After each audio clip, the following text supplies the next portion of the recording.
జై తెలంగాణ, జై తెలంగాణ, జై తెలంగాణ. కేసీఆర్ గారి నాయకత్వం, కేసీఆర్ గారి నాయకత్వం.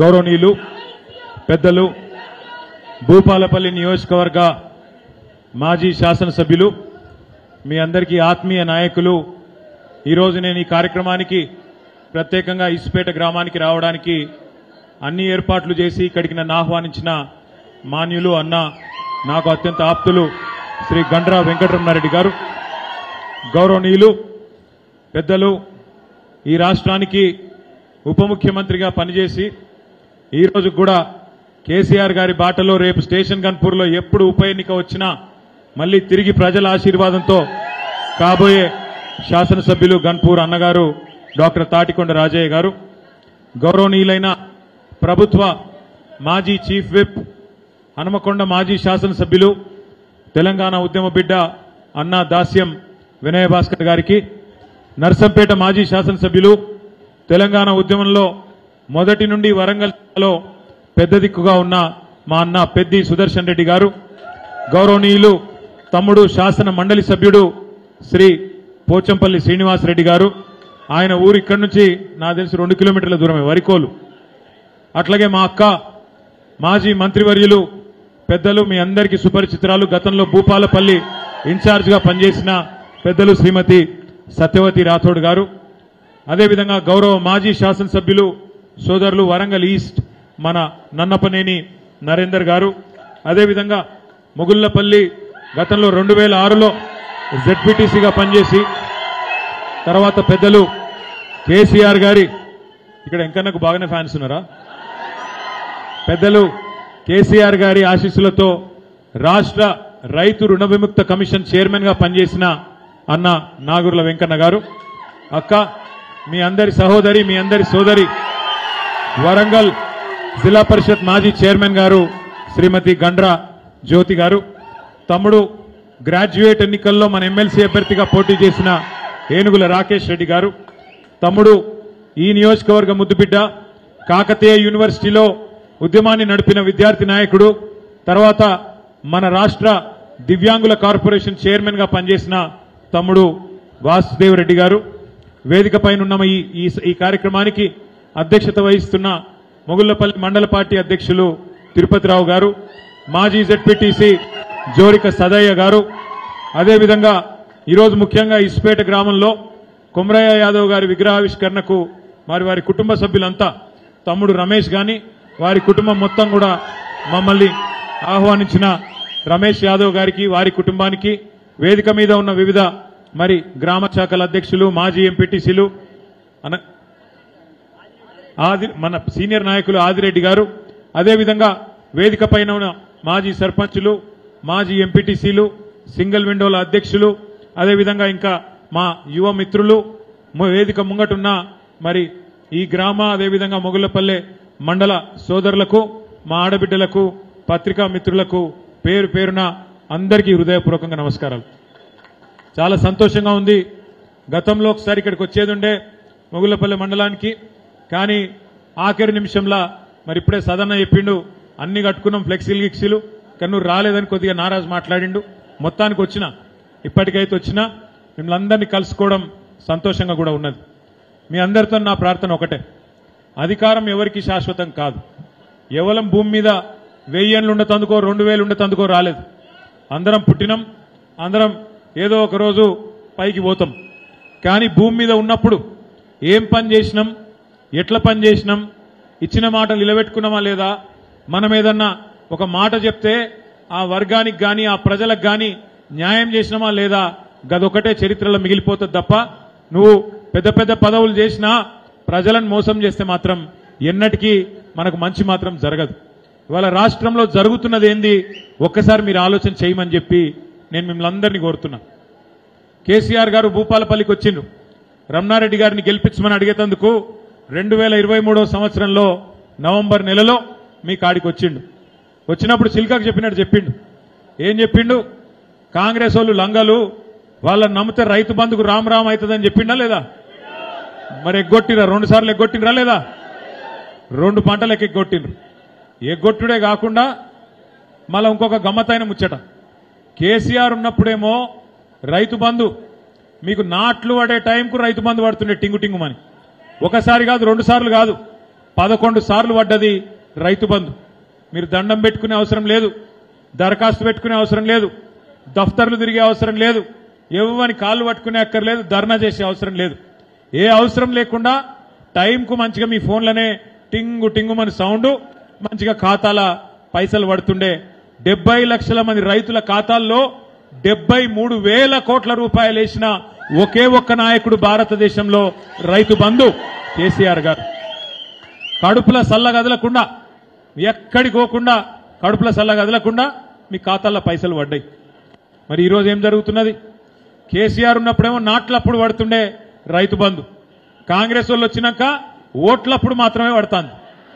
పార్లమెంట్ ఎలక్షన్ ముందు ఒక తాప, ఇప్పుడు మళ్ళీ పంచాయతీ ఎన్నికలు వస్తున్నాయి కాబట్టి డబ్బల ఓట్లు కావాలి కాబట్టి ఇంకొక తాప ఇప్పుడు వేసిండు. వేసి మళ్ళీ ఏమంటుండు, దానికి కూడా ఇక నా పాటి పని ఎవ్వడు చేయలేదు ఈ దేశంలో, ఇక పోయి సంబరాలు చేసుకోపోయి రైతులందరూ. ఏమిటికి సంబరం?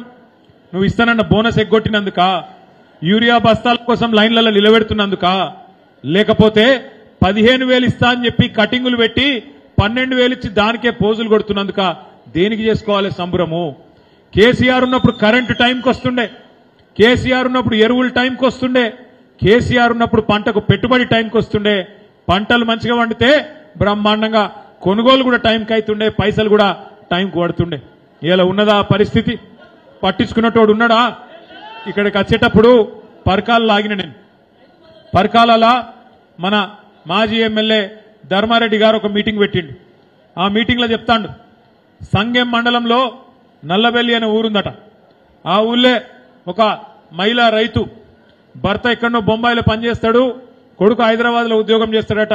కానీ 3 ఆధార్ కార్డులు ఉన్నాయి. ఆమె రైతు, ఆడబిడ్డ రైతు, పొలం ఉన్నది, ఎకరమో 2 ఎకరాలు ఉన్నది. యూరియా బస్తాలు కావాలి, దుకాణం కాడికి పోయింది. పోతే దుకాణపోటు చెప్పిండట, ఒక్క ఆధార్ కార్డు మీద ఒకటే బస్తా అని చెప్పిండట ఎకరానికి. ఏం చేయాలి మరి? 3 బస్తాలు కావాలి. ఏం చేయాలని చెప్పి ఇంటికి పోయి కొడుకు ఆధార్ కార్డు, భర్త ఆధార్ కార్డు, ఆమె ఆధార్ కార్డు 3 పట్టుకొచ్చి ఆ దుకాణపోనికి ఇచ్చింది. ఇచ్చి 3 బస్తాలు కొంటపోయింది. కొంటపోతే ఏమైంది ఎరికేనా?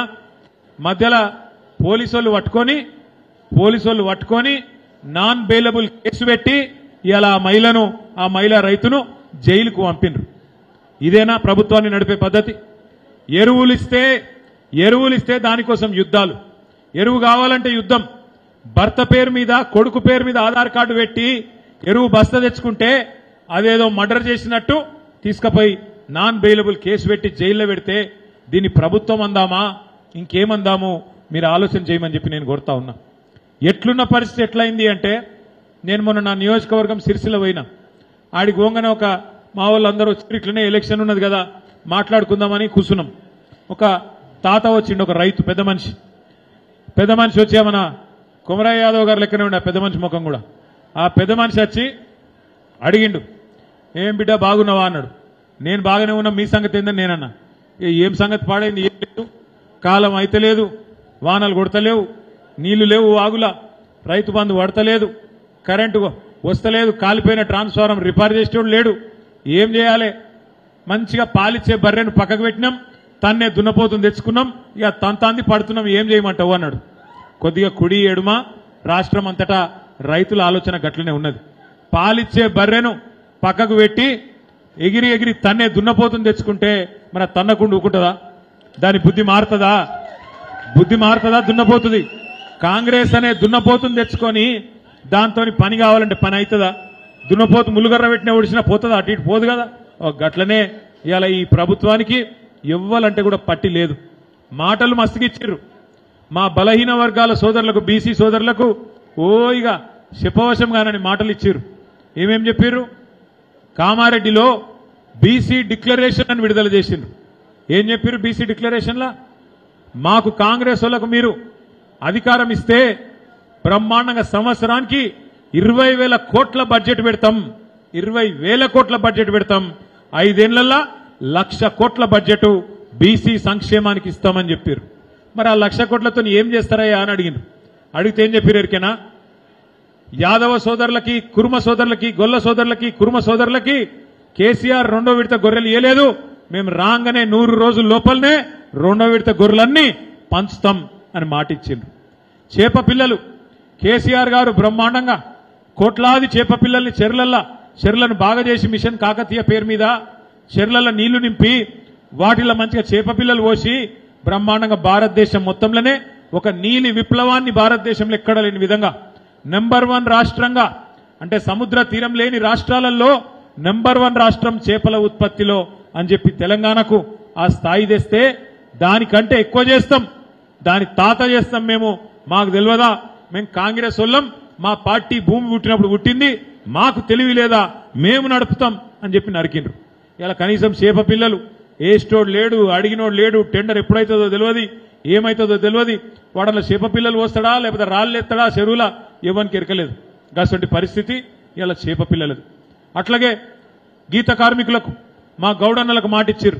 కేసీఆర్ గారు ఉన్నప్పుడు ఆనాడు చెట్ల పన్ను మాఫ్ చేసి నీరా పాలసీ తెచ్చి గౌడన్నల కోసం కొన్ని మంచి కార్యక్రమాలు, వైన్ షాపులలో కూడా 15% రిజర్వేషన్లు గౌడన్నలకే ఇచ్చి కాపాడుకునే ప్రయత్నం, వృత్తిని కాపాడే ప్రయత్నం చేస్తే దానికి డబల్ చేస్తామన్నారు. ఇవాళకి 20 నెలల్లో ఒక్క పని కూడా చేయలే. ఇంకా బీసీ డిక్లరేషన్ లో 42% రిజర్వేషన్లు. ఏమిట్లా? ఒక్క జెడ్పీటీసీ ఎంపీటీసీలో కాదు, ప్రభుత్వ కాంట్రాక్టులలో మొత్తంలా 42% ఇస్తాం బీసీలకు. 42% ఎంత పెద్ద కాంట్రాక్ట్ అయినా 42% మీకే, ఉద్యోగాలలో మీకే, చదువుల మీకే, రాజకీయంలో మీకే, ప్రభుత్వ పనులలో కూడా మీకే ఇస్తాం అని చెప్పి బీసీ డిక్లరేషన్లో చెప్పిండు. 20 నెలల 20,000 కోట్ల బడ్జెట్ ఎక్కడో పోయింది. 2 సంవత్సరాలు కలిపితే కూడా 20,000 కోట్లు నిండుతలేదు. సంవత్సరానికి 20,000 కోట్లు అన్నోడు 2 బడ్జెట్లు పెడితే కూడా కలిపి కూడా 20,000 కోట్లు కాలే. ఇక మాటలు మాత్రం పెద్ద పెద్ద మాటలు. గమ్మత్ ఏంటంటే ఇవాళ రేవంత్ రెడ్డిని కానీ ఇక్కడ ఉన్న మీ కాంగ్రెస్ ఎమ్మెల్యేని కానీ ఏమయ్యా మరి బాగా నరికితిరి కదా, అరిచేతుల స్వర్గం చూపెడుతురు కదా, మా ఆడబిడ్డలు ఇక్కడనే ఉన్నారు, మీకు చెప్పినరా లేదా? ఏం చెప్పిరు మీకు? అత్తకు 4,000, కోడలకు అత్తకు 4,000, కోడలకి ఎన్ని? 2,500 ఇస్తా అన్నాడా? పడ్డా మరి 2,500 పడలే. అత్తకు 4,000 వచ్చినాయా? అత్తకే కాదు తాతకు కూడా ఇస్తా అన్నాడు 4,000. కేసీఆర్ ఇంట్లో ఒక్కరికే ఇస్తుండు, నేను ఇద్దరికి ఇస్తా అన్నాడు, వచ్చినాయా? మరి 100 రోజుల్లో ఇస్తా అన్నాడు, ఇచ్చిండా? మరి నేను అడిగిన మొన్న, ఇప్పుడు మీరు అడుగురి కాంగ్రెస్ నాయకులను, ఏమైనా 2,500, ఏమైనా 4,000, ఏమైనా వికలాంగులకు 6,000 అంటే వాళ్ళు మీకు ఒకటే చెప్తారు, కేసీఆర్ మొత్తం అప్లపాలు చేసిపోయిండు, మొత్తం దుకాణమంతా ఖాళీ చేసిండు, మా కాడ గల్లపెట్టెల పైసలు లేవు, మేమేం చేయాలి అంటారు. నేను ఒక్క మాట మిమ్మల్ని ఆలోచించమని కోరుతున్నా, ఒక్క మాట ఆలోచించమని కోరుతున్నాను మిమ్మల్ని అందరినీ. కేసీఆర్ ముఖ్యమంత్రిగా ఉన్నప్పుడు కరోనా వచ్చింది, కరోనా మహమ్మారి వచ్చింది. మొత్తం ఒక మన రాష్ట్రం కాదు, మన దేశం కాదు, అందరం ప్రపంచం అంతా ఎవరింట్లో వాడు కూర్చున్నాడు, ఎవనర్లో వాడు అన్నాడు. బయట కాలు పెట్టే పరిస్థితి లేకుండే. ఆఖరికి మోడీ గారు డప్పులు కొట్టమంటే డప్పులు కూడా కొట్టినాం మనం బయటకు వచ్చి, అట్లనే కరోనా పోతుందేమో అని చెప్పి. గంత కతుండే. రూపాయి ఆదాయం లేదు ప్రభుత్వానికి ఆనాడు కరోనా వచ్చినాడు. మరి రూపాయి ఆదాయం లేకపోతే కూడా కరోనా వస్తే కూడా కేసీఆర్ గారు ఉన్నప్పుడు రైతు బంధు ఆగిందా? కళ్యాణ లక్ష్మి ఆగిందా? కేసీఆర్ కిట్ ఆగిందా? బతుకమ్మ చీరలు ఆగినాయా? ముసలోళ్ళ పెన్షన్లు ఆగినాయా? గ్రామ పంచాయతీ సిబ్బంది జీతాలు ఆగినాయా? రైతు కొనుగోలు ఆగినాయా? మరి అందుకే నేను ఏం చెప్తున్నా అంటే, రూపాయి ఆదాయం లేకపోయినా కేసీఆర్ ఏమో 2,000 పెన్షన్లు ఇచ్చిండు, రూపాయి ఆదాయం లేకపోయినా మంచిగా టెన్షన్గా 10,000 రూపాయలు రైతు బంధు చేసిండు, రూపాయి ఆదాయం లేకపోయినా 14-15 లక్షల మందికి కేసీఆర్ కిట్లు ఇచ్చిండు, రూపాయి ఆదాయం లేకపోయినా ఆడపిల్లలు లగ్గం చేసుకుంటే 1,00,000 రూపాయలు 15 లక్షల మందికి ఇచ్చిండు. అంటే దీన్ని బట్టి మీకు ఏమర్థం కావాలి? అక్కడ ఉండాల్సింది గల్లపెట్టెల పైసలు కాదు, నడిపేటోడు మొగోడైతే, నడిపేటోనికి దమ్ముంటే సంపద పుట్టించే దమ్ముంటే పని అవుతుంది. అంతేగాని అటు ఇటు కానోళ్ళు నడిపితే గిట్లే ఉంటుంది, అటు ఇటు కానోళ్ళు నడిపితే రాష్ట్రాన్ని గిట్లనే ఉంటుంది. నేను అందుకే అంటున్నా, ఈ నడిపేటోళ్ళకి ఇవాళ శాతగానోళ్ళు మరి ఎందుకు నరికినరు? ఆ రోజు మీరు ఆ రోజు అడిగినారు ఇదే బట్టి విక్రమార్క గారిని, ఇదే రేవంత్ రెడ్డి గారిని, మీరు బాగా నరుకుతున్నారు కదా, మరి ఏం సంగతి? మరి పైసలు ఏడికెళ్ళి తెస్తారు? మీరు చెప్పే మాటలేమో పేదగా ఉన్నాయి, మరి ఏడికెళ్ళి వెళ్తాయి పైసలు అంటే, మాకు తెలియదా? మేము కాంగ్రెస్ వాళ్ళం, మా చరిత్ర 135 ఏళ్ళు, మాకు బాగా తెలివి ఉంటుంది, మేము ఒక్కొక్కలం ఆకారాలు గింత పొడుగున్నాం, గత పొడుగున్నాం, మాకు తెలియదా? ఇంకా పక్కపలిసేటోడు కేసీఆర్ చేసాడు, మేము చేయమా అని చెప్పి ఆ రోజేమో నీలిగిరు బాగా. మరి ఇవాళ ఏం పుట్టింది రోగం అంటే, మా కాడేమున్నదే, లంకె బిందెలు ఉంటాయనుకొని వచ్చినాము, లంకె బిందెలు లేవు, లంకె బిందెలట లేవట. నాకు తెలిసి భారతదేశానికి స్వాతంత్రం వచ్చిన తర్వాత ఇంత ఇజ్జత్ లేని ముఖ్యమంత్రి అయితే ఎవడు పుట్టలే ఇప్పటివరకు. ఎట్లా అంటావా? ఎవడన్నా ముఖ్యమంత్రి ఎవడన్నా ఇప్పుడు మా రమేష్ ఉన్నాడు తమ్ముడు. ఇప్పుడు రమేష్ ఏమైనా పైసలు ఉన్నాయో లేవో నాకైతే దొరకలేవు, కానీ లోపల బనీన్కు పొక్కలున్నా మీదికే లంగి మాత్రం జోరుదారేసుకొని మాకేంద్రా అనే అంటాడు రమేష్ కూడా. ఎవడైనా గంతే, కాదు ఎవరమైనా గంతే. షాన్ మే ఫరక్ నీ ఆనా, ఊపర్ షేర్వాణి అందరు పరేషాని ఉన్నా పైకి మాత్రం మధ్య దండిగా ఉండాలి. కానీ ఎవడన్నా ముఖ్యమంత్రి భారతదేశంలో నేను ఢిల్లీ పోతున్నాను కలుస్తలేరు, నేను అపాయింట్మెంట్ అడితే వీడు చెప్పులు ఎత్తుకపోతాడేమో అని చెప్పి నాకు అపాయింట్మెంట్ ఇస్తలేరు ఎవడన్నా అంటాడు. ఉద్యోగులు ఏమయ్యా ముఖ్యమంత్రి నువ్వే చెప్తావు కదా, డిఏలు ఇస్తా అని చెప్తావు కదా, జీతం పెంచుతా అని చెప్తావు కదా, ఎప్పుడు పెంచుతావురా నాయన అంటే ఏం చేస్తారా మీరు, నన్ను కోసుక తింటారా ఎవడన్నా అంటాడా ముఖ్యమంత్రి? చెప్పులు ఎత్తుకపోతారు అంటాడా, లంకె బిందెలు అంటాడా, నన్ను కోసుక తింటారా అంటాడా ముఖ్యమంత్రి ఎవడన్నా? గిసోంటి ముఖ్యమంత్రి మన కర్మగాలి మనకు దొరికిండు. కానీ ఒకటి మాత్రం పక్క, కొంతమంది నేను మొన్న మధ్యన హైదరాబాద్ లెక్కనో ఒక్కడికెళ్ళి ఒక్కడికి పోతుంటే ఆ సిగ్నల్ కాడ సిగ్నల్ పడ్డది, కారు ఆపిన. పక్కకు ఒక ఆయన ఆటో డ్రైవర్ వచ్చిండు. ఆటో డ్రైవర్ ఆయన పాపం ముస్లిం, ఆయన మహమూద్. ఆయన ఏమన్నాడు, బైక్ కైసే అన్నాడు. మంచిగానే ఉన్నా అన్న. మీరెట్లున్నారని నేను అడిగిన. క్యా బోల్నా సబ్ బర్బాద్ హో గయా అన్నాడు. ఆగిపోయింది ఆటో డ్రైవర్ల బతుకు, ఏం చేయాలో వీడు వచ్చినాక గందరగోళమే ఉంది అన్నాడు. మరి ఏం చేయాలి అని నేనన్నా. అంటే ఏమన్నా కుछ తర్కీబ్ దేకో నా సాబ్ అంటాడు. తర్కీబ్ అంటే ఏమెరికేనా, ఏమన్నా ఉపాయం లేదా సార్ మీరు నిలగొడుతందుకు అంటుండు. అంటే నేనన్నా ఏ ఉపాయం లేదు, ఒక ఓటుతో మీకు 5 ఏళ్ల అపాయం వచ్చింది, నాకాడ ఏం ఉపాయం లేదు. ఒక ఓటు వేసిర్రు 5 ఏళ్ల శిక్ష తప్పది, 5 ఏళ్లు శిక్ష తప్పది. భూపాలపల్లిలో గింత మంచి రమణారెడ్డిని పక్కకు పెట్టిర్రు, గాయన ఎవరో తెచ్చుకుంటారు. ఏదో 4 సార్లు ఏడ్చిండు అనుకుంటా ఓడిపోయిండు అనుకుంటే ఆయన గుద్దితిరి, ఇక మంచోడిని ఓగొట్టుకుంటారు, తన్నే దున్నపోతుంది తెచ్చుకుంటారు. ఇప్పుడు ఏం చేయాలి మరి? ఆ దున్నపోతుంది తెచ్చుకున్నాక తన్న కూకుంటుందా? పోలీస్ కేసులు పెట్టదా? దున్నపోతు మరి పెడుతుంది కదా, పెడుతుంది. పెట్టినాక మా తమ్ముళ్ళు అంటారు ఆడిడే పోతే, అనా వాడు పోలీసు గుర్తుండే నీలుగుతుండే అంటారు. ఇక పోలీసు వాళ్ళు మీకు తెలుసు కదా ఎట్లుంటారో, ఒకటే తీరుంటుంది పోలీసు వాళ్ళు. ప్రభుత్వం ఎటుంటే గట్టే ఉంటారు వాళ్ళు. నేను అందుకే మీ అందరికి ఒకటే చెప్తున్నా, ఇవన్నిటికీ ఉపాయం ఒకటే ఒకటి ఉన్నది. మనం ఎక్కతక్క తిట్టే అక్కర్లేదు, కొట్టే అక్కర్లేదు, బూతులు మాట్లాడే అక్కర్లేదు. రేవంత్ రెడ్డి లెక్క పేగులు మెడలేసుకొని తిరిగే అవసరం అంతకంటే లేదు. గుడ్లు వీకి గోటీలు ఆడతా, మెడల పేగులు వేసుకుంటా అని పనికి మాలిన బాలకృష్ణ డైలాగులు కొట్టే, సినిమాల డైలాగులు కొట్టే అవసరం అంతకంటే లేదు. ఒకటే ఒక్క మాట, మనం చేయవలసిన పని ఒక్కటే ఒక్కటి. ఏమిటిది అంటే, మీరందరూ రేపు మళ్ళా జెడ్పీటీసీ ఎలక్షన్ వస్తుంది, ఎంపీటీసీ ఎలక్షన్ వస్తుంది, సర్పంచ్ ఎలక్షన్ వస్తుంది. అలా మీరు చేయవలసిన పని ఒక్కటే ఒకటి. మళ్ళా కాంగ్రెస్ వాళ్ళు వస్తారు, ఏమని అమ్మ అంటారు, అయ్య అంటారు, అక్క అంటారు, చెల్లె అంటారు, వదినే అంటారు, తమ్మి అంటారు, అల్లుడు అంటారు, బామ్మరిది అంటారు, రకరకాల వరుసలు కలుపుతారు.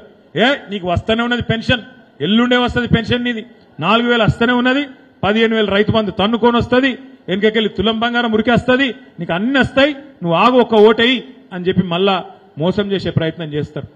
ఒక్కసారి మోసపోతే అది మనం మోసం చేసినోని తప్పు అవుతుంది. ఒకసారి మోసం జరిగితే మోసం చేసినోని తప్పు. కానీ రెండోసారి కూడా వాని చేతులనే మోసపోతే ఈసారి తప్పు మనదైతుంది, వాళ్ళది కాదు. దయచేసి మీరు యాద పెట్టుకోండి.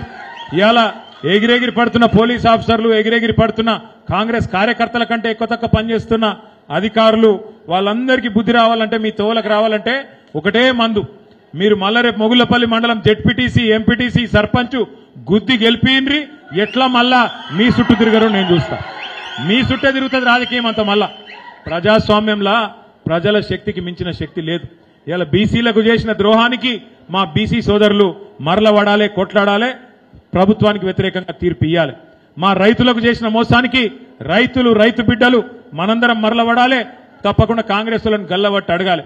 ఆడబిడ్డలకు చేసిన మోసానికి ఆడబిడ్డలు బదులా తీర్చుకోవాలి, కర్రు కాల్చి వాత పెట్టాలి.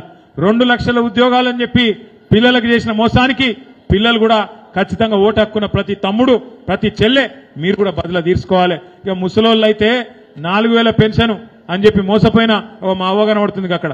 ఆ అవ్వను అడుగుతున్నా, నిన్ను ఒక నీలం రంగు చీర అవ్వా నువ్వే నువ్వే నువ్వే ఏం పేరు అమ్మ పేరు అడుగు ఏం పేరు మల్లమ్మనా మల్లమ్మనా మల్లమ్మ నీ ఓటు అడిగేందుకు వచ్చింది అనుకో కాంగ్రెస్ ఓడు ఇంట్లో కట్టే ఉంటుంది కదా దొడ్డు కట్టే పట్టుకొని ఉరికి ఉరికి ఒక్కటి వెనుక మర్రేసి చంపు అర్థమైందా నిజంగా కొట్టేవు ఆయన కేసు పెడతాడు వాడు కొట్టకు కొట్టినంత పని చేసి చల్ పోయిడికి వెళ్ళని చెప్పి వెళ్ళగొట్టు నేనేమంటున్నా అంటే మోసాన్ని మోసంతోనే జయించాలి ముళ్ళును ముళ్ళుతోనే తీయాలి కాంగ్రెస్ ఓనికి ఓటుతోని వాడిని అధికారంలోకి తెచ్చింది మీరే రేపు మళ్ళా ఓటుతోని అధికారంలోకి వెళ్ళి దించాల్సింది కూడా మీరే తప్పకుండా నాకైతే నమ్మకం ఉంది ఇలా మీ స్పందన మీ ఉత్సాహం చూస్తుంటే నేను ఆడ పరకాల్లో మొదలైన కడికెళ్ళి ఇక్కడ దాకా ఎక్కడికక్కడ కార్యకర్తలు అయితే జోష్ మీద ఉన్నారు ఏం బాధ లేదు వాడొగడు వీడొగడు మాట్లాడుతూనే ఉంటాడు మనం ఏం కాదు ఎవడోడో మాట్లాడతాడు బీఆర్ఎస్ పోయి బీజేపీలో కలుస్తుందట అని ఒకడు అంటాడు ఇంకోడు ఇంకేదో అంటాడు ఎక్కడ పోదు బీఆర్ఎస్ కేసీఆర్ ఇంకొక 50-100 ఏళ్లు మీకు సేవ చేసుకుంటూ మీతోనే ఉంటది తెలంగాణ ఉన్నంత కాలం బీఆర్ఎస్ పార్టీ ఉంటది ఎవ్వంతో కలిసే కర్మ మనకు లేదు బ్రహ్మాండంగా పని చేసుకుంటూ మీ దయ ఉన్నంత కాలం మీ ఆశీర్వాదం ఉన్నంత కాలం మీరు పని చేయమన్నంత కాలం పని చేసుకుంటూ పోతూనే ఉంటాం మళ్ళొక్కసారి మంచి రోజులు రావాలి ఈ రాష్ట్రంలో పేదోళ్ల కంటే కేసీఆర్ గారు తిరిగి ముఖ్యమంత్రి కావాలి దానికోసం అందరం కష్టపడదాం అంకిత భావంతో పనిచేద్దాం రమణారెడ్డి గారి నాయకత్వంలో భూపాలపల్లిలో బ్రహ్మాండంగా మీరందరూ ముంగటిపోతా ఉన్నారు రేపు కూడా అట్లే ఇవ్వండి స్థానిక సంస్థల్లో రమణారెడ్డి గారి నాయకత్వాన్ని బలపరిచే విధంగా బ్రహ్మాండమైన తీర్పు మీరు ఇవ్వండి తప్పకుండా రేపటి రోజున మళ్ళీ ఒక్కసారి కేసీఆర్ ముఖ్యమంత్రి అయిన తర్వాత మళ్ళా మనకు మంచి రోజులు వస్తాయని చెప్పి మీకు విన్నవించుకుంటూ ఈ రోజు నన్ను ఇసుపేట గ్రామానికి ఆహ్వానించిన మీ అందరికీ కూడా పేరు పేరున మళ్ళొకసారి ధన్యవాదాలు తెలియజేస్తూ జై తెలంగాణ